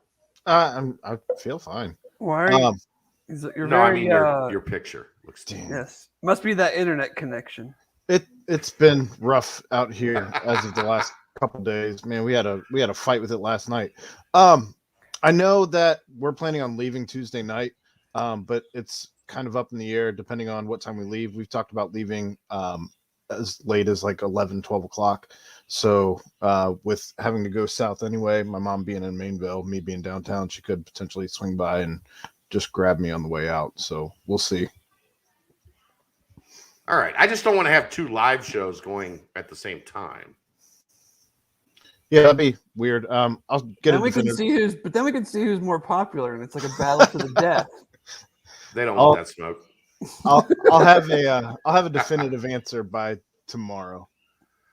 All right. We'll figure something out. If we have to, maybe if you guys go at 9:15, maybe we go at 7:30 and get done before you guys get started. And Aaron's just doing 4 hours of podcast Tuesday night. Yeah. This is what I signed up for. It's fine. I mean, so if we got to get them their 6 hours of BCJ podcast content for the drive time. For the drive to Dallas, absolutely. God, I feel bad for those spouses or children. You know what, dude? It's actually funny, Dave. That just have to listen to our nasty ass coughing voices and incoherent rambling. And I've met probably 10 significant others this season that I've actually spoken to about like being held hostage by our podcast content at Bearcat Journal. I'm sure they love us. Oh, they're like, well, there's a couple of them that do. There's a couple others that are like, are you listening to that again? Didn't you already listen to this podcast? One was like, when we first moved in here, the dogs were very loud. Yeah. She was like, are you the one with the dogs? And I was like, yeah, that's me.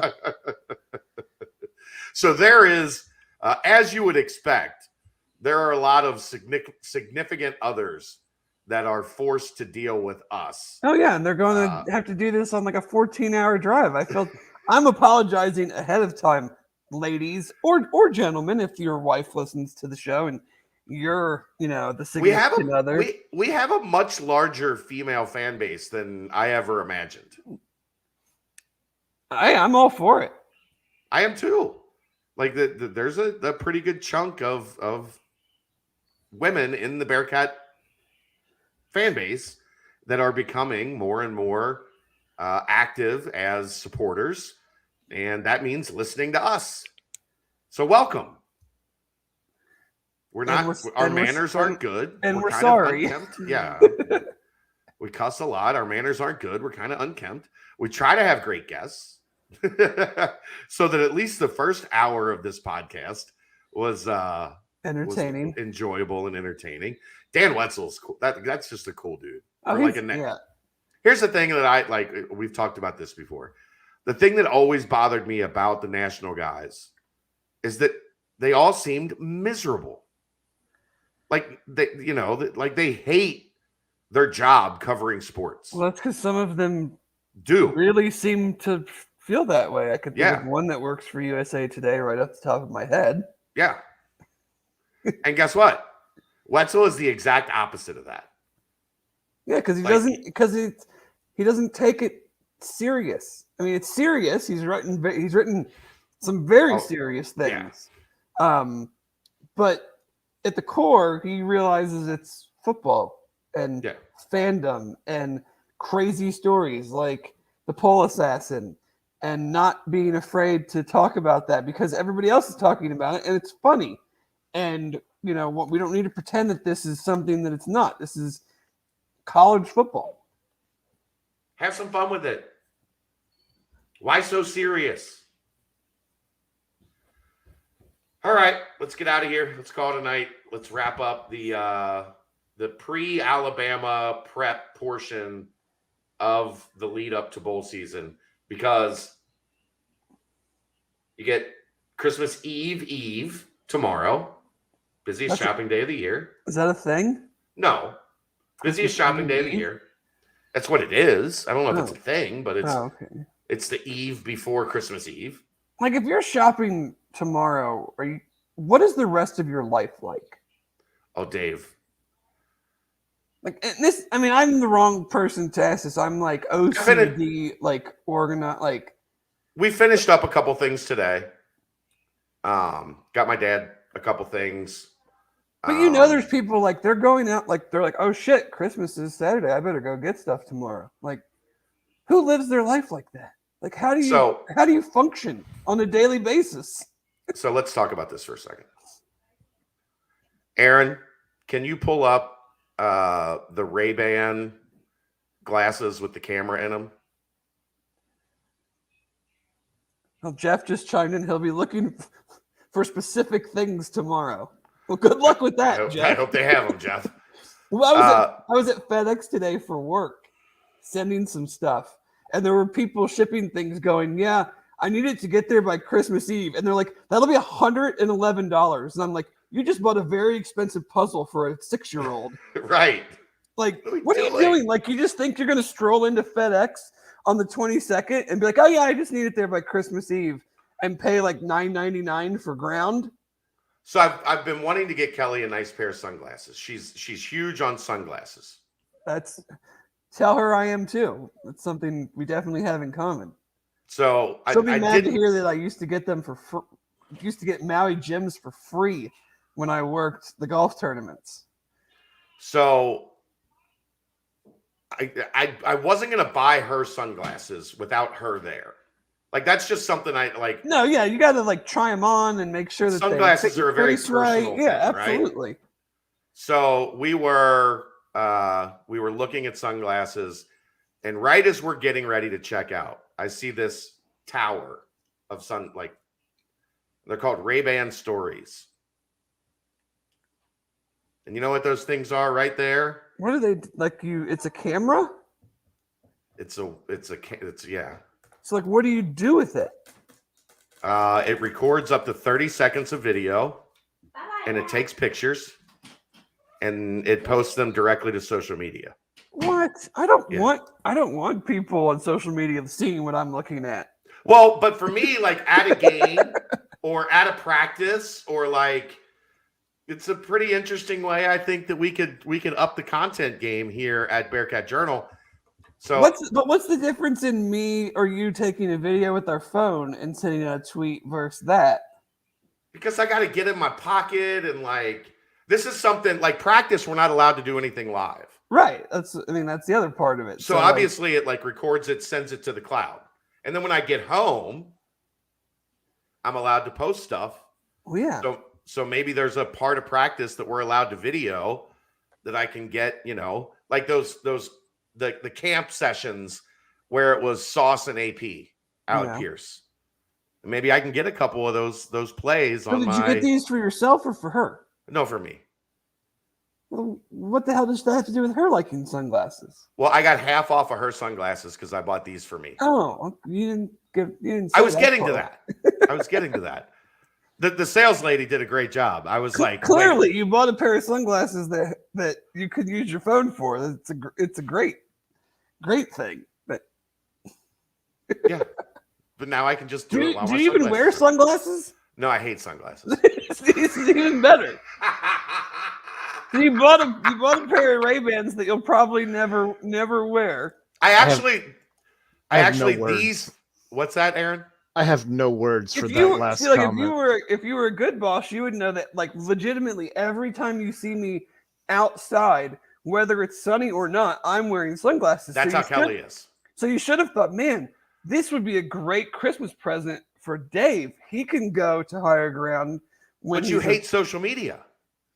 No, I don't hate social media. I run the Bearcat Twitter. I know, but you BCJ hate Twitter page. like putting like your own like video and picture content on social media. It just sounds You don't like do more much of work that. for me.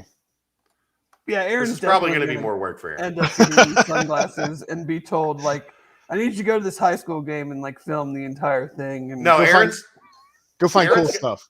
Aaron's going to end up getting access to the cloud that all this video comes to. Great. So while I'm at practice, I'm going to be like, Aaron, I'm going to need you to go through this. Yeah. He's going to get the ass end of the work of these sunglasses.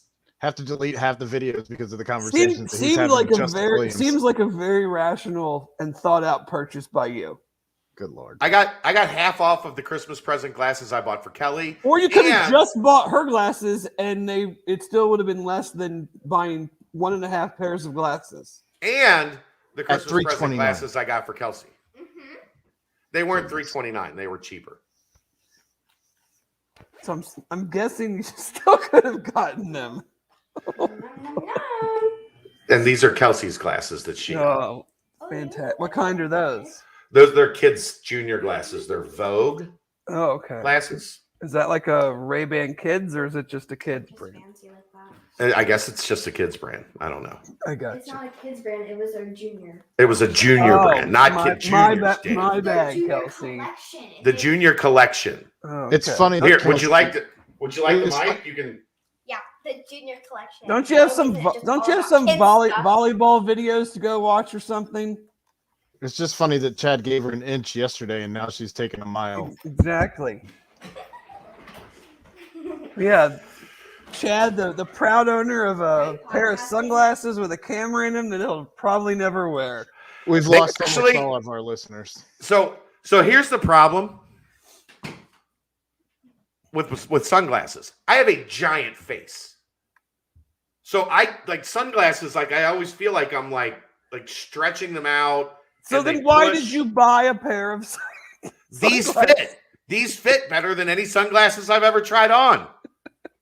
So it's like not only do they fit, but I can work while I have these on. Oh man. And they can like the Bearcat Journal community can actually get a bird's eye view of what I'm seeing. But if it's like practice, you can't upload that anyway. There's some of it I can, you just can't do it live. Oh man, I'm confused. I don't know what the difference is of taking a video on your phone and then tweeting that out later. If it's the same thing, isn't it? Kelsey, there's only 9 people watching this because this is not nearly as interesting as it should be. There was a lot more people watching earlier when we were interesting, and now we're talking about me buying sunglasses that I'm not going to wear. So when you can regift those to me You next. just said you were gonna wear them to practice. You can regift those to me next year. It'll be fun. Okay, well, everybody's here about me and my sunglasses. Oh, Kelsey says all 9 people are here for her and her sunglasses. Yes, Kelsey, that's exactly correct. Her Vogue junior collection, I think it's And- time, fellas. and her Rolling Stone shirt. You and me Yeah. both. Let's get out of here. This is the Holy Grail BCJ podcast. Thank you to Dan Wetzel 1,000,000 times over at Dan Wetzel, yahoo.com, College Football Inquirer podcast. We'll see you some point in time early next week to preview Alabama. Merry Christmas. Merry Christmas. Happy holidays.